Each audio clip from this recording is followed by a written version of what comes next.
Steve Gamache here with another Chef Knives to Go quick look product review. And what we have this time is the Takayuki VG-10 Hammered Damascus Petty 150mm knife.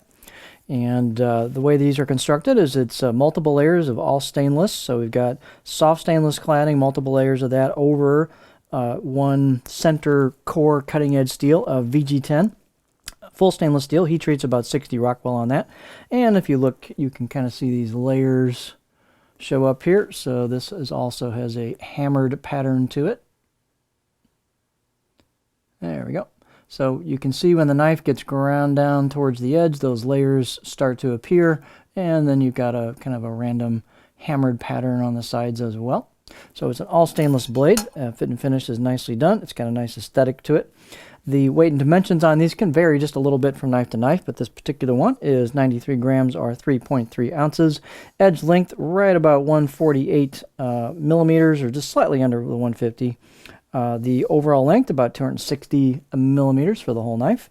And thickness wise, this has a fairly stout knife, so I've got about 1.9 millimeters of thickness on the spine, and it really doesn't have much taper. You can see it holds a lot of thickness all the way down until we get to where the knife gets ground down towards the edge. And then you can see that the tip's not like super thin on this, so it's got a little bit of meat to it. Not a very tall blade either, so here's what the edge kind of grind looks like. So this blade is kind of fairly stout. The height on this is about 28.5, so not particularly tall. Handle type is what they just label as pack-a-wood, so it has kind of a reddish brown kind of tint to it. This is a partial tang construction, so you've got a stainless tang that comes around the back of the knife and then stops in there and is probably, you know, right in here.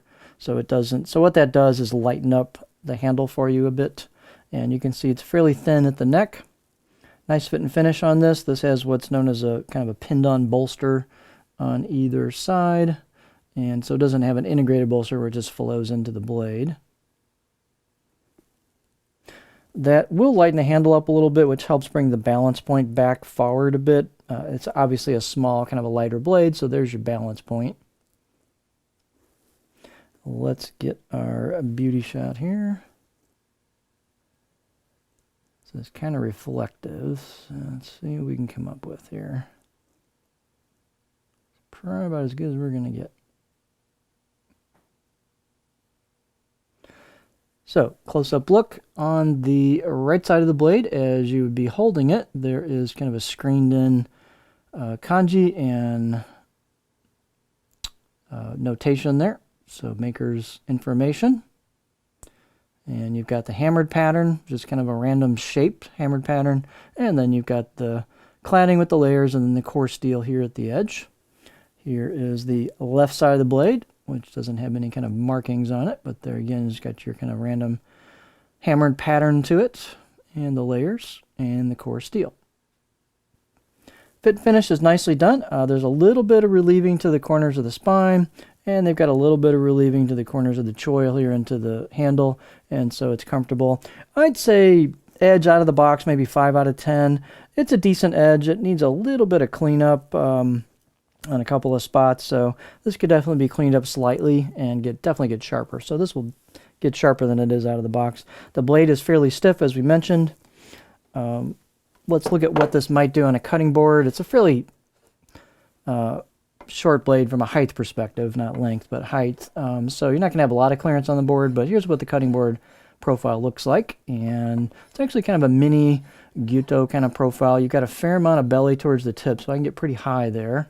Fairly aggressive, and it's fairly flat towards the back, so it kind of rolls into a nice stop. So this will do some board work nicely for you. On a shorter knife like this, if you have a taller cutting board with some thickness to it like this one, just move off to the edge of the cutting board if you don't have much clearance for your fingers here if you're doing board work. Or if it's a thinner cutting board, you could move it to the edge of your countertop, although food can kind of fall off. They're a little bit easier, but depending on what you're trying to use this for. So nice looking, aesthetic, good fit and finish, and quality steel, and all stainless, easy to maintain. So this is the Takayuki VG-10 hammered Damascus petty, 150 millimeter knife.